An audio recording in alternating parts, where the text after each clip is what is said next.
بسم الله الرحمن الرحيم. اعوذ باللہ من الشیطان الرجیم بسم اللہ الرحمن الرحیم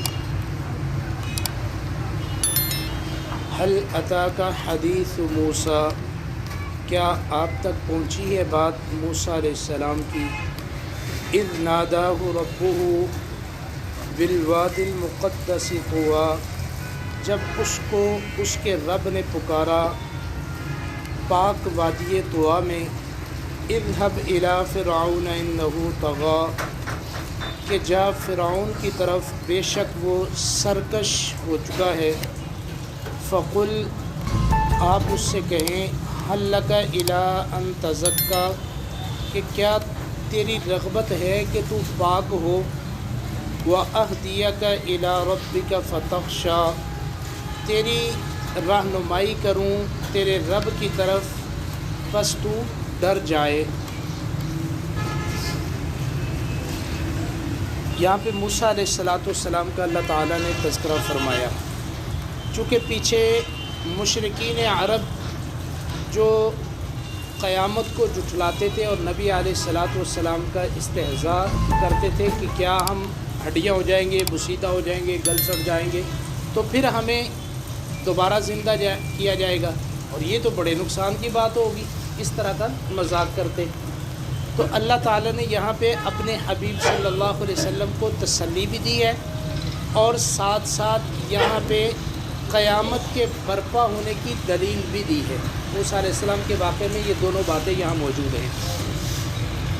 پہلی بات تو آپ صلی اللہ علیہ وسلم کو تسلی دی کہ یہ جو لوگ آپ کو باتیں کر رہے ہیں، آپ موسیٰ علیہ السلام کی طرف دیکھیں، وہ بھی آپ کی طرح نبی تھے، اور ان کو جس بندے کی طرف، جس قوم کی طرف بھیجا گیا تھا، وہ آپ کی اس قوم سے بڑا سرکش اور بڑا باغی تھا، یہاں تک کہ وہ اپنے آپ کو رب کہلاتا تھا، یعنی اتنا بڑا سرکش ہو چکا تھا۔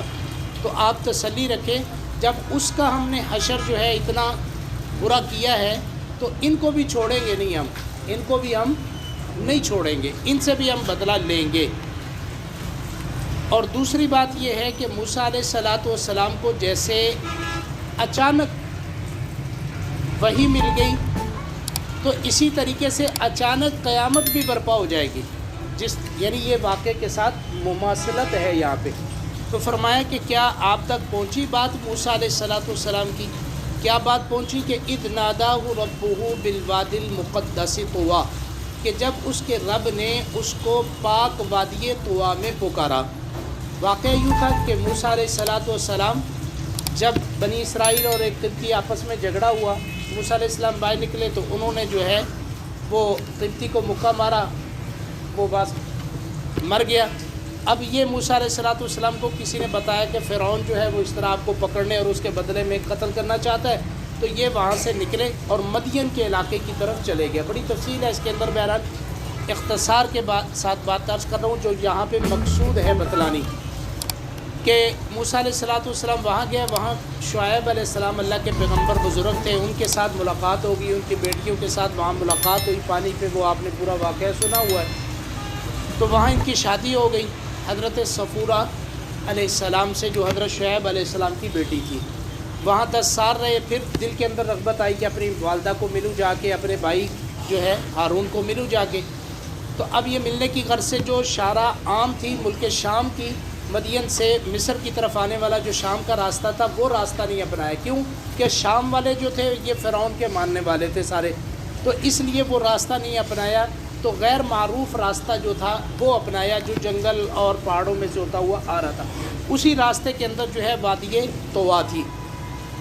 تو موسیٰ علیہ السلام کے ساتھ آپ کی بیوی بھی تھی، بکریاں وغیرہ بھی تھی، سردی کا موسم تھا۔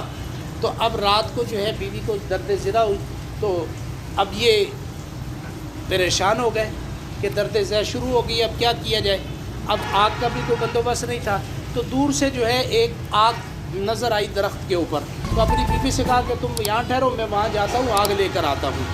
تو اب موسیٰ علیہ السلام جب وہاں پہنچے تو اس کا ذکر ہے، اذ ناداہ ربہ بالوادی المقدس طویٰ، جب اس کے رب نے وادی طوا میں جو پاک وادی مقدس یعنی پاک وادی تھی وہاں پہ اس کے رب نے پکارا.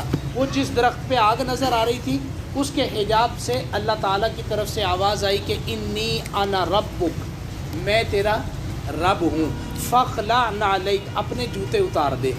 اس سے یہ مسئلہ بھی علماء نے اخذ کیا ہے کہ جو مقدس جگہ ہوتی ہے مساجد وغیرہ تو ان کے اندر جوتے نہیں لے کے آنا چاہیے. کیوں کہ اللہ تعالیٰ نے مقدس جگہ جو بنائی ہیں وہ اس لیے جوتے اتارنے کا مطلب یہ بھی ہوتا ہے، ایک تو جوتوں کے ساتھ کوئی گندگی وغیرہ لگ جاتی ہے باہر پھرنے سے، وہ نہ آئے پاک جگہ پہ، اور دوسرا یہ ہے کہ جو پاک جگہ ہے اس کے ساتھ ہمارے جسم کا کچھ حصہ جو ہے وہ مل جائے اور ہمارے جسم کے اندر بھی اس کی برکات اور رحمتیں آ جائیں. تو بہرحال اللہ تعالیٰ نے موسیٰ علیہ السلام کو خطاب کیا اور وہاں پہ پھر آپ کو پیغمبری ملی. تو فرمایا کہ جیسے یہ موسیٰ علیہ السلام کو اچانک یہاں پہ ہم نے پیغمبری دے دی، یہ لوگ یہ بات کا ذہن میں رکھیں کہ اسی طرح ہم اچانک قیامت بھی برپا کر دیں گے، ہمارے لیے کوئی مشکل کام نہیں ہے. اذهب الى فرعون انه طغى، اللہ تعالیٰ نے فرمایا کہ موسیٰ فرعون کی طرف جا، وہ بڑا انه طغى، وہ بڑا سرکش ہو چکا ہے، یعنی اس کا سر پھر چکا ہے، اب وہ یعنی اپنے آپ کو بہت بڑا تکبر میں بہت آگے بڑھ گیا ہے وہ. تو اس کے پاس تم جاؤ اور اس کو جا کر ایک دوسری جو قال لم میں ہم پڑھ کے آئے وہاں پہ کیا تھا، فقولا له قولا لینا لعلہ یتذکر او یخشی، اس سے نرم لہجے میں بات کرنا، نرم لہجے میں، ہو سکتا ہے کہ وہ نصیحت حاصل کر لے اور ڈر جائے.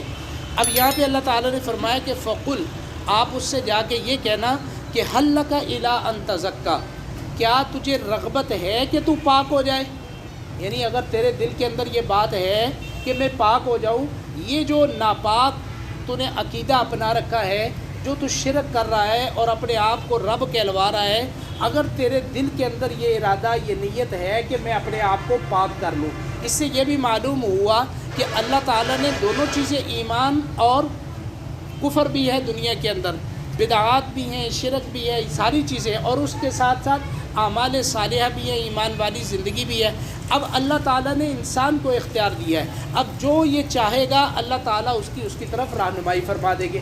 ایسا نہیں ہے کہ کسی بندے کے اندر جو ہے رغبت ہی نہ ہو، سیدھے راستے پہ آنے کا اس کے اندر جو ہے جذبہ ہی نہ ہو، تو پھر ایسے بندے کو اللہ تعالیٰ بھی ہدایت نہیں دیتے. تو فرمایا کہ اس سے جا کے یہ پوچھو کہ کیا تیری رغبت ہے کہ تو پاک ہو جائے. اب یہ پاکی کس سے ہوئی؟ یہ ظاہری پاکی نہیں ہے، ظاہراً تو آدمی پاکی، یہ مشرک کافر لوگ پاکی ہوتے ہیں، ظاہراً کپڑے اچھے پہنے ہوتے ہیں، نہائے دھوئے ہوتے ہیں. اب یہ ناپاکی سے مراد کون سی ناپاکی ہے؟ عقیدے کی ناپاکی ہے کہ یہ مشرک لوگ ہیں. انما المشرکون نجس، یہ جتنے بھی مشرک ہیں اللہ تعالیٰ کے ساتھ شریک ٹھہرانے والے، یہ سب کیا ہے؟ ناپاک ہیں. تو اب یہ ناپاک ہے فرعون، تو آپ اس سے جا کے کہیں کہ اگر تو پاک ہونا چاہتا ہے، کیونکہ یہ پاکیزگی بہت ضروری ہے. قد افلح من تزکا وذکر اسم ربہ فصلی، پاک ہوں گے تو پھر نماز پڑھ سکیں گے، پاک نہیں ہے تو نماز بھی نہیں پڑھ سکتے. عقیدہ گندہ ہے تو تب بھی نماز ٹھیک نہیں ہے، نماز کا کوئی اس پہ ملے گا نہیں. اور عقیدہ گندہ ہے تو فرمایا یوم لا ینفع مال ولا بنون الا من اتى اللہ بقلب سلیم، قیامت کے دن اس آدمی کا مال بھی اس کو نفع نہیں دے گا اور نہ اس کی اولاد نفع دے گی، کیونکہ عقیدے کے اندر کیا ہے؟ گندگی ہے. جب تک دل کے اندر پاکیزگی نہیں آئے گی تو نہ نماز ہوگی. اسی طرح حضور علیہ الصلوۃ والسلام کو فرمایا کہ خذ من اموالہم صدقۃ تطہرہم وتزکیہم، کہ اے پیغمبر ان کے مالوں میں سے صدقہ زکوٰۃ وصول کر لیں تاکہ ان کے مال پاک ہو جائیں. تو مال بھی تب پاک ہوگا جب اس کی زکوٰۃ ادا کریں گے، نہیں کریں گے تو وہ سارے کا سارا مال کیا ہے؟ ناپاک ہے. تو پاکیزگی عبادت کے لیے کیا ہے؟ انتہائی ضروری ہے، اور یہ انبیاء علیہ الصلوۃ والسلام کا ایک فرض منصبی بھی تھا. بہرحال یہ تفصیل کافی ہے، مختصر میں نے باتیں بتا دی. وَأَهْدِيَكَ إِلَىٰ رَبِّكَ فَتَخْشَىٰ، تیری میں رہنمائی کروں تیرے رب کی طرف تاکہ تو ڈرے، تاکہ تو اپنے رب سے ڈر جائے. دیکھو نبی جو ہوتا ہے، جس وقت میں بھی جو نبی بھی آیا اس کا اتباع اس وقت کی قوم پر ضروری ہے، چاہے وہ عمر سے اس میں بڑا ہو، جیسے ابراہیم علیہ الصلوۃ والسلام ہیں. اب باپ تو بڑا ہی ہوتا ہے نا عمر میں، تو ابراہیم علیہ السلام کیا کہہ رہے ہیں کہ میں تجھے جو راستہ بتا رہا ہوں اہدیہ کا صراطاً سویہ، یہ سیدھا راستہ ہے جس کی طرف میں تیری رہنمائی کر رہا ہوں. فتبعنی، اے باپ تو میری اتباع کر لے، تو میری کیا کر لے؟ اتباع کر لے تو اتباع کرنے میں ہی خیر ہے. جو آدمی نبی کا اتباع نہیں کرتا وہ سمجھو کہ وہ مسلمان بھی نہیں ہے. تو مسلمان ہونے کے لیے یہ ضروری ہے کہ وہ وقت جو بھی نبی تھے ان کی قومیں ان کا اتباع کرتی. جنہوں نے اتباع نہیں کیا وہ کافر اور مشرک ٹھہری اور واصل جہنم ہوئی. اور جنہوں نے اتباع کیا، کلمہ پڑھ لیا، وقت کے نبی کی بات کو مان لیا، ایمان لے آئے تو وہ جنتی لوگ ہو گئے، وہ اچھے لوگ ہو گئے. اسی طرح رسول اللہ صلی اللہ علیہ وسلم کی نبوت جو ہے یہ قیامت تک چلے گی، آپ کے بعد کوئی نبی نہیں آئے گا. اب سیدھا راستہ ایک ہی ہے. اللہ نے فرمایا کہ انک لتہدی الی صراط مستقیم. اے محبوب آپ جو ہے سیدھے راستے کی طرف بلانے والے ہیں. کس کو فرمایا؟ حضور علیہ الصلوۃ کہ آپ سیدھے راستے پر ہیں، آپ لوگوں کو سیدھے. اب جو یہ چاہتا ہے کہ میں سیدھا راستہ اختیار کروں وہ اپنے عقیدے میں دیکھے کہ میرے نبی کا عقیدہ کیا ہے، وہ اپنے عمل میں دیکھے کہ یہ جو عمل کر رہا ہوں یہ میرے نبی نے کیا ہے کہ نہیں کیا، وہ اپنے اخلاق میں دیکھے کہ میرے نبی نے یہ اخلاق اپنائے ہیں کہ نہیں جو میں کر رہا ہوں، وہ اپنی تجارت میں اپنے معاملات میں دیکھے کہ کیا جو میں راستہ اختیار کر رہا ہوں یہ میرے نبی کا راستہ ہے یا نہیں ہے. یعنی ہر چیز میں اتباع کس کا ہوگا؟ رسول اللہ صلی اللہ علیہ وسلم کا. اگر ہمارے اندر کوئی ایسا عمل، کوئی ایسا فعل، کوئی ایسی چیز داخل ہے کہ جو نبی علیہ الصلوۃ والسلام کی تعلیمات سے ٹکراؤ پیدا کرتی ہے تو اس کو چھوڑ دینا ہی بہتر ہے. تو فرمایا کہ وَأَهْدِيَكَ إِلَىٰ رَبِّكَ، میں تیری رہنمائی کرتا ہوں تیرے رب کی طرف. فَتَخْشَىٰ، پس تو ڈر جائے اس کے، یعنی تیرے دل کے اندر اپنے رب کا خوف پیدا ہو جائے. اب موسیٰ علیہ الصلوۃ والسلام جو اس کے پاس پہنچے، یہاں پہ اللہ تعالیٰ نے 2 نشانیاں دی تھی. ایک نشانی جو ہے وہ عصا والی تھی جو اژدہا بن گیا، اور دوسری نشانی جو تھی وہ اپنے ہاتھ کو بغل کے اندر کیا اور اللہ نے فرمایا کہ اب نکالو تو وہ سورج کی طرح سے چمک رہا تھا، روشن ہو گیا تھا. یہ 2 نشانیاں معجزے کے طور پہ اللہ تعالیٰ نے وادی طوا میں موسیٰ علیہ الصلوۃ والسلام کو دی تاکہ اگر وہ تم سے کوئی نبی ہونے کی دلیل مانگے تو یہ تمہارے پاس معجزہ موجود ہونا چاہیے. اب موسیٰ علیہ السلام اس فرعون کے پاس پہنچے. اگلی گفتگو جو ہے فرعون نے آگے سے کیا جواب دیا وہ انشاءاللہ کل عرض کروں گا. اللہ مجھے اور آپ کو قرآن و سنت کے مطابق اپنے عقائد، اعمال، اخلاق کو بنانے کی توفیق عطا فرمائے.